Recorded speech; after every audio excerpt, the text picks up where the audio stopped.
Hi, Ems. Grabe naman yan, Ems. Parang nagugulat na talaga ako sa'yo. Ano ba yan? Parang ano, magkano ulit check mo ngayon? Check ko ngayon, ito po. Grabe. 1.1 million.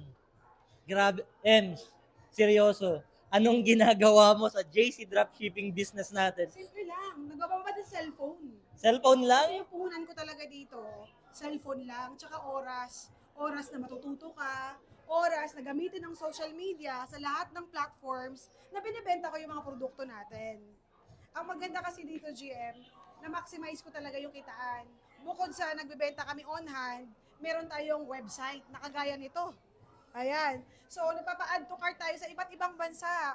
Kahit yung mga kababayan natin dyan sa abroad, USA, kanina nga lang yung boyfriend ko, nagpapa-add to cart ng barley. 24 boxes lang naman. Nasa Amerika yun, ha? Yes! Diba? Kasi bakit? Hindi naman nakakasagabal sa trabaho kasi online naman eh.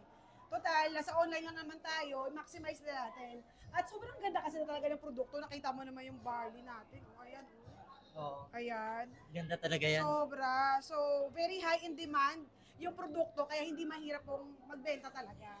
So, sisipagan kaya ang laki na ng ibag ko. Pero worth it naman kasi may 1 milyon.